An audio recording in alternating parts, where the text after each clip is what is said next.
নমস্কার, আমার গল্প পাঠ আসরে আপনাকে স্বাগত জানাচ্ছি।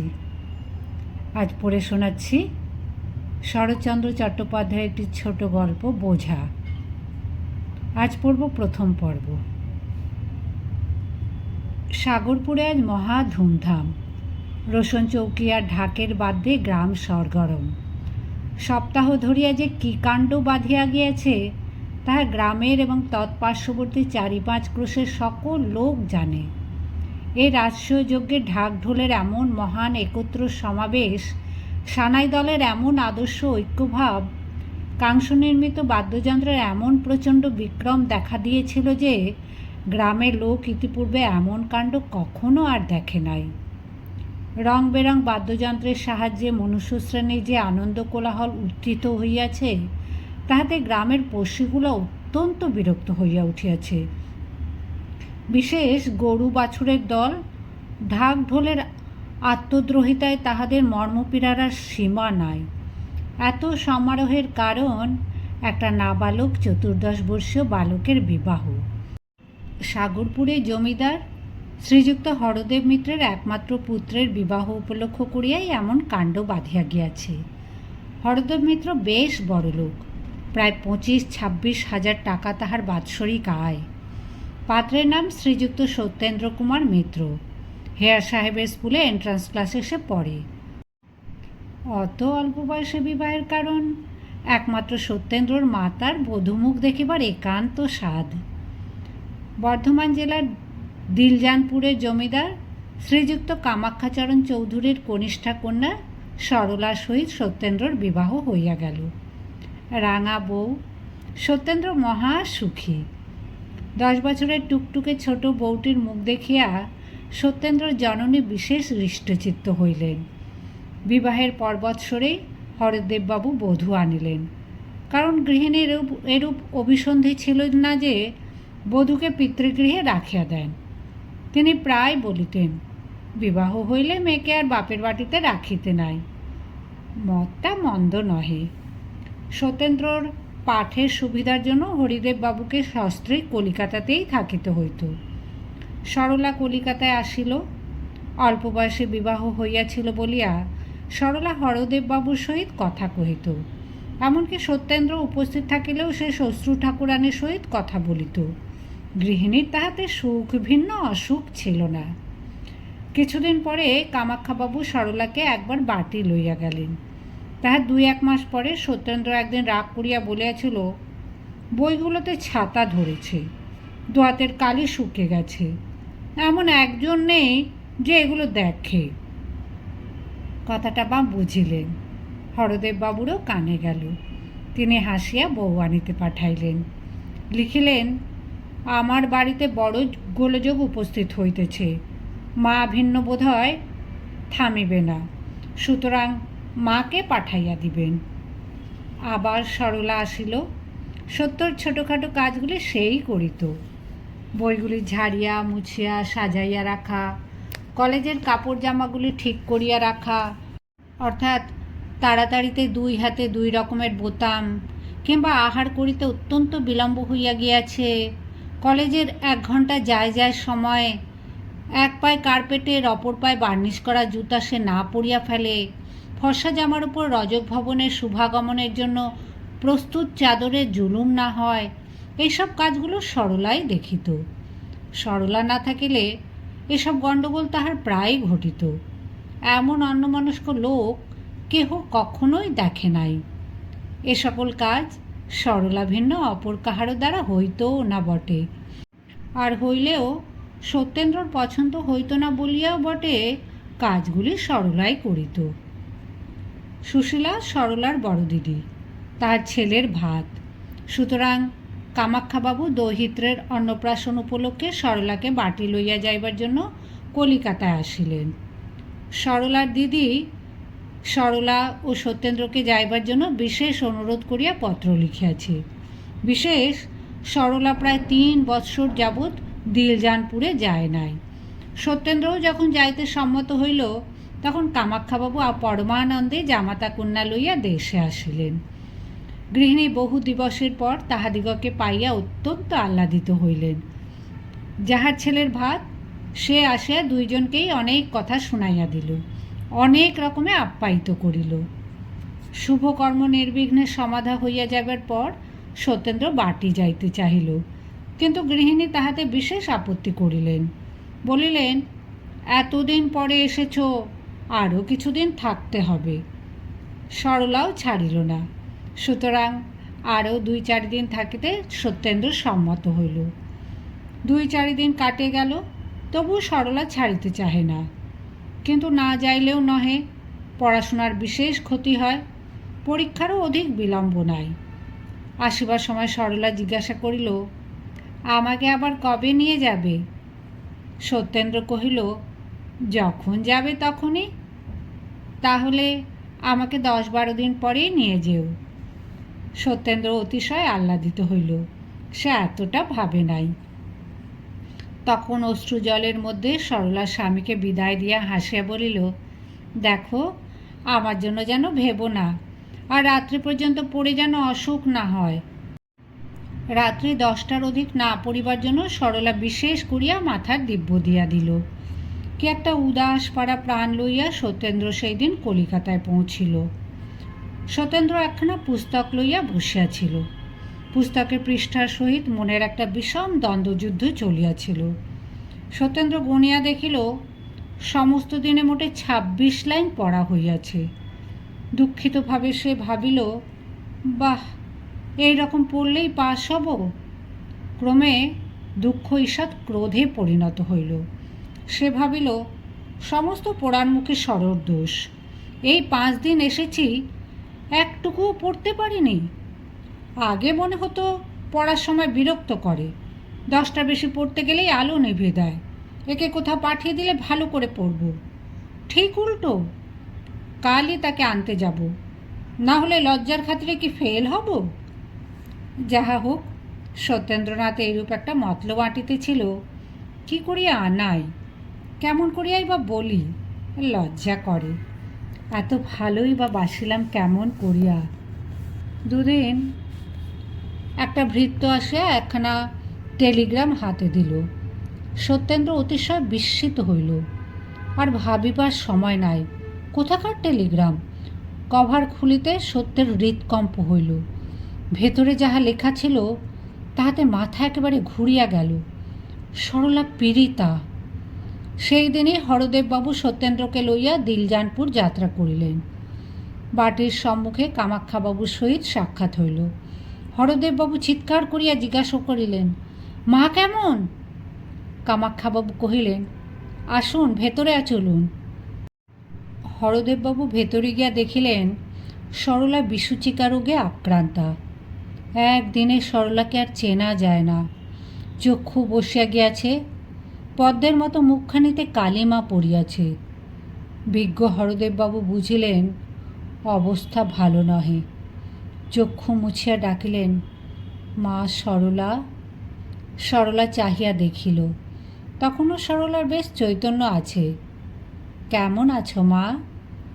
সরলা হাসিয়া বলিল, ভালো আছি তো। দুইজনেই বুঝিল এটা আপোষে মিটমাট হইয়া গেল। সকলে চলিয়া যাইলে সত্যেন্দ্র আসিয়া কাছে বসিল। দারুণ আতঙ্কে কথা বাহির হইল না। তখন জোর করিয়া নীরস ভাঙা গলায় সত্যেন্দ্র ডাকিল, সর। শুষ্ক ভাঙা গলা, ক্ষতি কি? সেই চিরপরিচিত স্বর, সেই আদরের ডাক, সর। এ কি ভুল হয়? সরলা চাহিল। সে হরদেববাবুকে দেখিয়া পূর্বেই সত্যেন্দ্রর আগমন অনেকটা অনুমান করিয়াছিল। সরলার স্বামীকে তামাশা করিতে বড় ভালোবাসিত। হাসিয়া বলিল, কি নিতে এসেছ? কথা বসিয়া গিয়াছে। এতক্ষণ কোনো মতে সত্যেন্দ্র চক্ষুর জল চাপা দিয়া রাখিয়াছিল। অবস্থা দেখিয়া সে বালির বাঁধ ভাঙিয়া গেল। সত্যেন্দ্র জানিত এ সময় কাঁদিতে নাই, কিন্তু পোড়া চোখের জলের কি সে বিবেচনা আছে? বেশ ধীরে ধীরে স্বচ্ছন্দে তাহারা একটির পর একটি করিয়া ফোঁটায় নামিতে আরম্ভ করিল। তাহারা যে সরলার অঙ্গে মিশিতেছে, এ অবকাশ তাহাদের আর কখনো হইয়াছে কি? কখনো হয় নাই। তোমার কিংবা সরলার খাতিরে তাহারা এ সুযোগ কি ছাড়িয়া দিবে? সরলা স্বামীকে কখনো কাঁদিতে দেখে নাই, সেও কাঁদিল। অনেকক্ষণ পরে চক্ষু মুছিয়া সে বলিল, ছি, কাঁদো কেন? পুরুষ মানুষের কি কাঁদতে আছে? এ কি বটে সরলা, বেশ বুঝিয়াছ। অন্তর্দাহে তাহারা শুকাইয়া কাঠ হইয়া যাও, এক ফোঁটা জল যেন না পড়ে। অশ্রু স্ত্রী লোকের জন্য, পুরুষের তাহাতে হাত দিবার অধিকার নাই। যন্ত্রণায় পুড়িয়া যাও, কাঁদিতে পাইবে না, কাঁদিলে স্ত্রী লোক হইয়া যাইবে। সরলা, এ ব্যবস্থা কি তোমরাই করিয়াছ? সরলা স্বামীর হাত আপনার হাতে টিপিয়া ধরিয়া কাঁদিয়া বলিল, পরজন্ম বিশ্বাস করো কি? সত্যেন্দ্র কাঁদিতে কাঁদিতে বলিল, করতাম কিনা জানি না, কিন্তু আজ হতে সম্পূর্ণ বিশ্বাস করব। সরলার মুখে ঈষৎ হাসির চিহ্ন প্রকাশ পাইল। ঔষধ খাওয়াইবার সময় হইয়াছে দেখিয়া কামাক্ষাবাবু, হরদেববাবু এবং ডাক্তারবাবু কক্ষে প্রবেশ করিলেন। ডাক্তার নাড়ি টিপিয়া বলিলেন, আশা বড় কম, তবে ঈশ্বরের ইচ্ছায় পরদিন বেলা 7টার সময় সরলার মৃত্যু হইল। সন্ধ্যার সময় হরদেববাবু সত্যেন্দ্রকে লইয়া কলকাতায় ফিরিলেন। কি যেন কি একটা হইয়া গিয়াছে। রাজশয্যায় শয়ন করিয়া ইন্দ্রত্বের সুখ কথঞ্চিত উপলব্ধি করিতেছিলাম। টানিয়া কে যেন সুখের স্বপ্নটুকু ভাঙিয়া দিয়াছে। অর্ধরাত্রে উঠিয়া বসিয়াছি, ঘুম ভাঙিয়া গিয়াছে। আমার আজীবন সহচর সেই অর্ধছিন্ন খট্টায় শুইয়া আছি। আমি কাঁদিব না হাসিব? সুখের স্রোতে অনন্তে ভাসিয়া যাইতেছিলাম। হঠাৎ যেন একটা অজানা দলের পাশে আবদ্ধ হইয়া গিয়াছি। আর বুঝি কখনো ভাসিয়া যাইতে পাইব না। সব যেন উল্টাইয়া গিয়াছে। জীবনের কেন্দ্র পর্যন্ত কে টানিয়া পরিধির বাইরে লইয়া গিয়াছে। কিছুই যেন আর ঠাহর হয় না। এ কি হইল? নিশীথে সত্যেন্দ্রনাথ জানালায় বসিয়া সাগরপুরের অন্ধকার দেখিতেছিল। কাজগুলা কি একটা নিস্তব্ধ ভাব সত্যেন্দ্রর সহিত বিনিময় করিতেছিল। শোঁ শোঁ করিয়া নৈশ বাতাস বহিয়া গেল। কিছু বলিয়া গেল কি? বলিল বই কি, সেই এক কথা। সব জিনিসে সেই এক কথাই বলিয়া বেড়ায়। হইয়াছে কি? পাপিয়ার চোখ গেল না বলে না, ঠিক যেন বলে মরে গেল। বউ কথা কও, পাখিও আর আপনার বোল বলে না, সেও বলে বউ মরে গেছে। সব জিনিস ওই একই কথা বারবার কহিয়া বেড়ায় কেন? শোঁ শোঁ করিয়া নৈশ বাতাস যেন ওই কথাই কহে, নেই নেই, সে নেই। কেমন আছো সত্য? মাথাটা কি বড় ধরিয়াছে বলিয়া বোধ হয়? সে তো আজ অনেক দিন হইল। একটু শো না ভাই। চিরকাল কি একইভাবে জানালায় বসিয়া থাকিবে? সত্যেন্দ্র অন্ধকারে নক্ষত্র দেখিতেছিল। যেটি সর্বাপেক্ষা ক্ষীণ, সেটিকে বিশেষ পর্যবেক্ষণ করিয়া দেখিতেছিল। চক্ষু মুদিতে সাহস হয় না, পাছে সেটি হারাইয়া যায়। দেখিতে দেখিতে ক্লান্ত হইলে সেইখানেই সে ঘুমাইয়া পড়ে। প্রভাতে নিদ্রাভঙ্গ হইলে আবার সেটিকে দেখিবার চেষ্টা করে।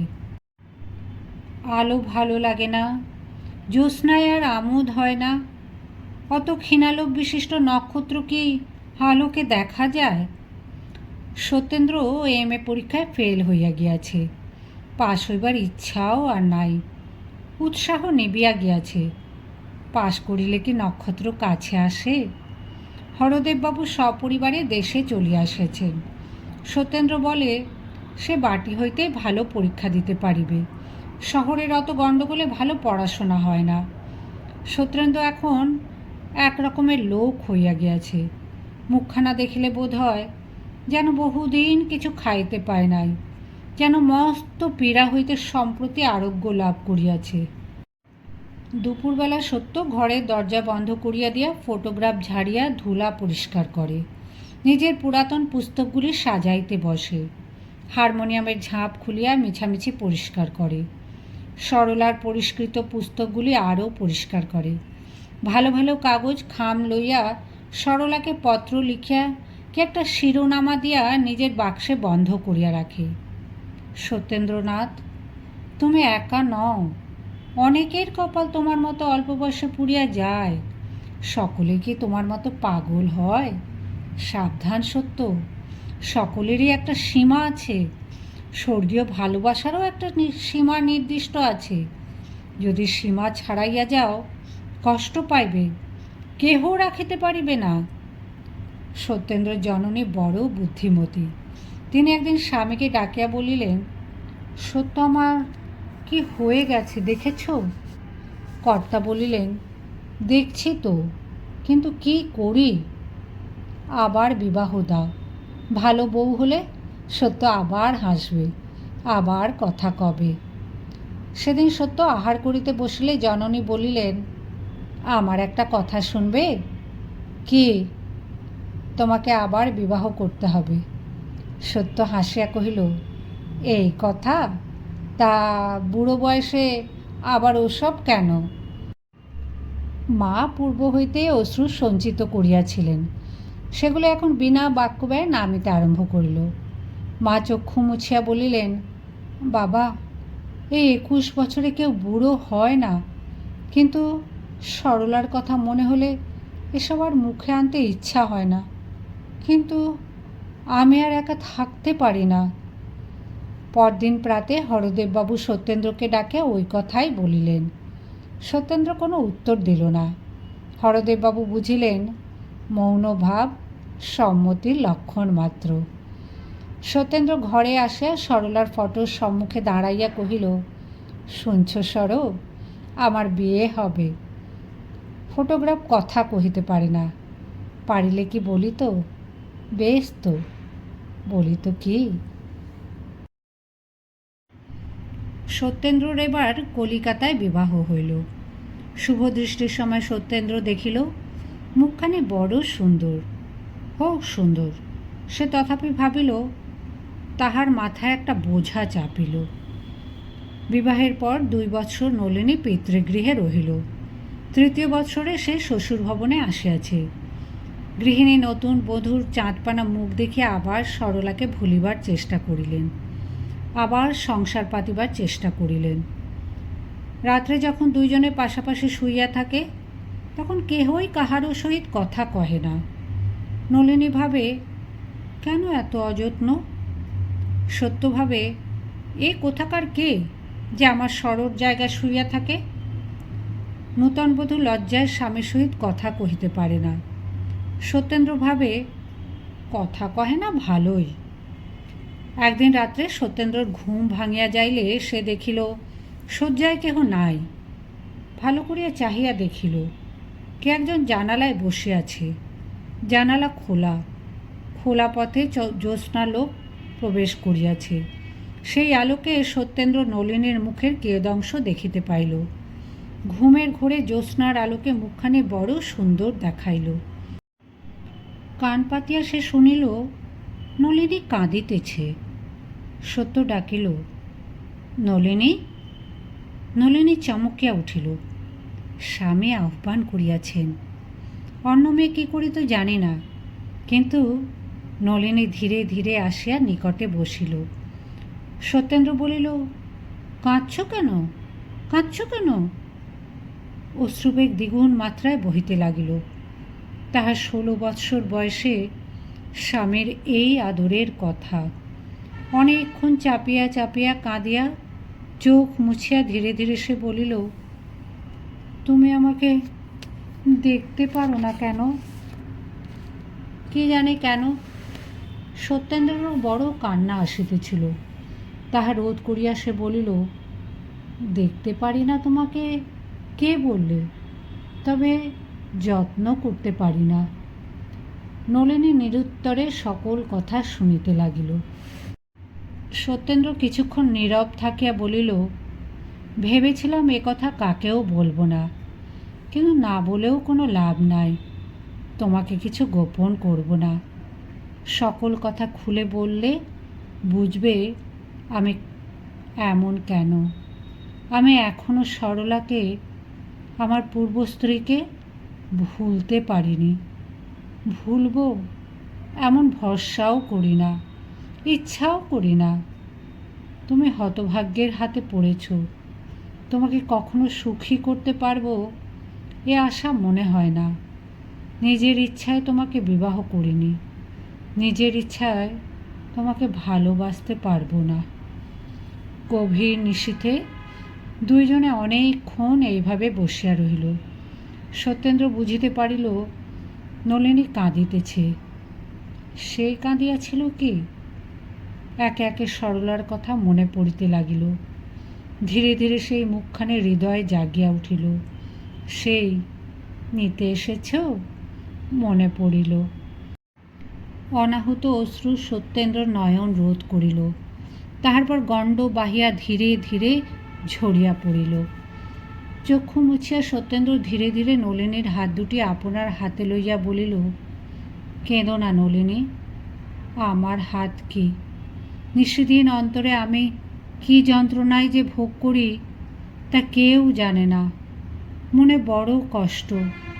এ কষ্ট যদি কখনো যায় তাহলে হয়তো তোমাকে ভালোবাসতে পারবো, হয়তো তোমাকে আবার যত্ন করতে পারবো।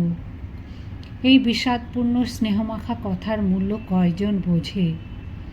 নলিন বড় বুদ্ধিমতী। সে স্বামীর কষ্ট বুঝিল। স্বামী তাহাকে ভালোবাসে না এ কথা সে তাহার মুখে শুনিল, তথাপি তাহার অভিমান হইল না। বোকা মেয়ে। 16 বৎসরে যদি অভিমান করিবে না তবে করিবে কবে? কিন্তু নলিনী ভাবিল, অভিমান আগে না স্বামী আগে? সেই দিন হইতে কি করিলে স্বামীর কষ্ট যায় ইহাই তাহার একমাত্র চিন্তার বিষয় হইল। কি করিলে স্বামী সতীনকে ভুলিতে পারেন এ কথা সে একবারও ভাবিল না। ব্যথার যদি কেহ ব্যথী হয়, কষ্টতে যদি কেহ সহানুভূতি প্রকাশ করে, দুঃখের কথা যদি কেহ আগ্রহ করিয়া শ্রবণ করে, তাহা হইলে বোধ হয় তাহার ন্যায় বন্ধু এ জগতে আর নাই। ইহার পর সত্যেন্দ্র নলিনীকে প্রায় পূর্বের কথা জানাইত। কত নিশা দুইজনের সেই একই কথায় অবসান হইত। সত্যেন্দ্র যে কেবল বলিত তাহা নহে, নলিনী আগ্রহের সহিত স্বামীর পূর্ব ভালোবাসার কথা শুনিতে ভালোবাসিত।